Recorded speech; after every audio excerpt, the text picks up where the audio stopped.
I'm not entirely sure how to start this video, so I'm just going to ramble on, but I've come to a part in my life where I've realized that for a very long time, I've procrastinated happiness.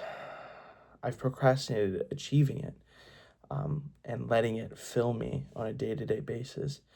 And what I mean by that is, like, I've always said to myself in so many ways, I can't be happy until this thing happens, or when this thing happens, I will be happy. I know it for a fact I'll be happy. And I've realized that I have it all backwards. And I think what that means is my whole life I have felt like there is a massive force in this world that encompasses everybody, right? That it's evil, it's twisted. People want to come out and they want to catch you. They want to get you. They want to manipulate you. They want to hurt you. They want to lie to you. They're just waiting for that moment. And yes, I have experienced so many people that do prove that's true. But majority, it's not true. It's so not true. I've lived everywhere, in so many places, with my own heart and in my own authentic body. And it turns out everybody wants to love me with no expectations. And they want to be nice to me.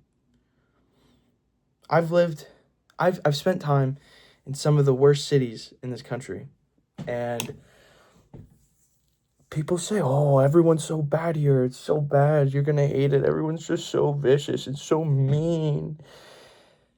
And I have experienced literally the opposite. So, it's bizarre. I'll give a story. So, I was living in Miami with my ex-boyfriend, and I was there at the time, visiting for this experience, and his car was not working. My boyfriend's car was not working, and so we went to the mechanic, and the mechanic was unbelievably mean to us. The Uber was rude to us. Everyone was being so rude to us over and over, and while we're at the mechanics, we have to go into this room to talk to this dressed up, dolled up fucking Latina, big glasses, incredible. She looked gorgeous. But when we sat down, we had to talk to her, and she just immediately on guard, just so on guard, ready to handle us being aggressive. And me and my partner were just full of politeness and sweetness and love, and we didn't back down, and we were just talking to her with respect the whole way. And she was so dismissive, so defensive, and gave it 5 minutes, and you could literally just see her just relax. You could just see her relax, and she just ended up being super incredibly sweet to us. And it was wonderful. And she started opening up about how she feels sick today, and she doesn't feel good, and it just hasn't been good for her lately. And it was because we remained, both me and my partner at the time, we both remained loving in such a, one could say, a hopeless place. But it's things like that just go to show me everyone is putting on a farce with the expectation that they're going to be hurt. And I've done that a million times, especially in relationships, but it's just so not true. That lady was procrastinating happiness. She was not letting happiness, she was finding any way to not let herself feel happiness. And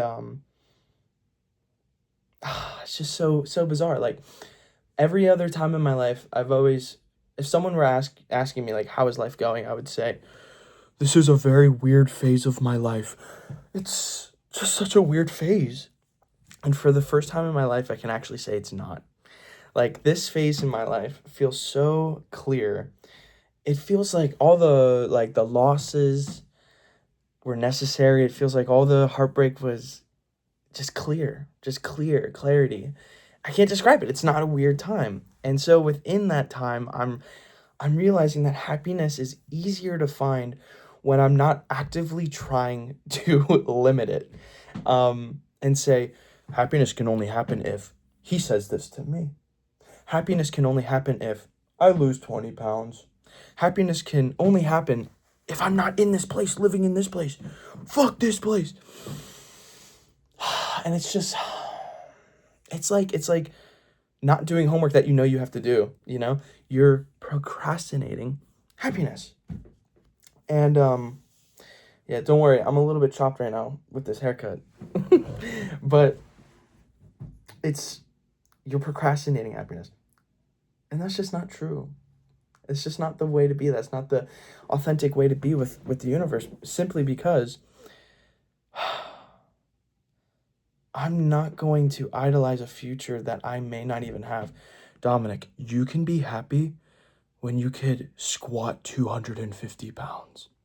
That's when you can be happy. Who says I'm living to next week? Who says that next week even happens? How do I know that even happens? So why push that all the way over there in this idolized fake future when it's here right now? It's here right now. I walked in, I was outside, and I came back in, and my mother is snoring on the couch. Just fucking dead asleep snoring. And I was just filled with so much love. I couldn't stop giggling because I'm like, it's right here. It's right here. It's literally right here in this moment. This is where the happiness is. This is where it starts. It's not over there when I finish that line and I start it. Oh, I'm happy now. No, I am happy right now. And I think that lady in that story that I said, she was saying happiness starts when I get off my job, when I don't have to deal with these people anymore.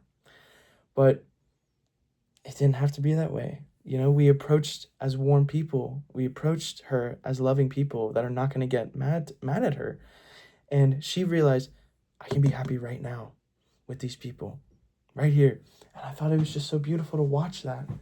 So anyways, that's all I got to say.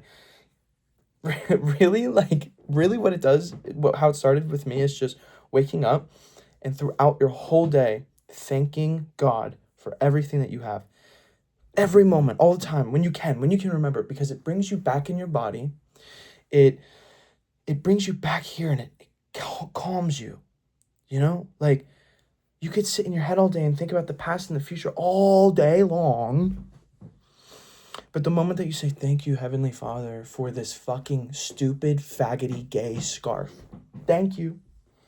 I'm like, damn, now I'm back in my body. I'm wearing my scarf. My scarf that people don't have. I have it. And it's like, it just brought me back. It brings you back right now. Like, thank you, Heavenly Father, for this chair. Boom. Who's thinking about the future? Not me. Who's thinking about the past? Not me. I'm thinking about the chair. And so it's really just that. So, anyways, it's a beautiful night. It's wintertime. And I mean, you could mix boredom, the word boredom, with the word peace. It just decides on which one you're going to choose. But I think it's just peaceful. It's peaceful tonight. Sure, it's, I guess, boring. But that's only if you're a boring person. It's boring, you know? But yeah, the barber chopped my eyebrows, so he can go fuck himself. So don't look at these. But anyways, that's it. Toodaloo. Bye.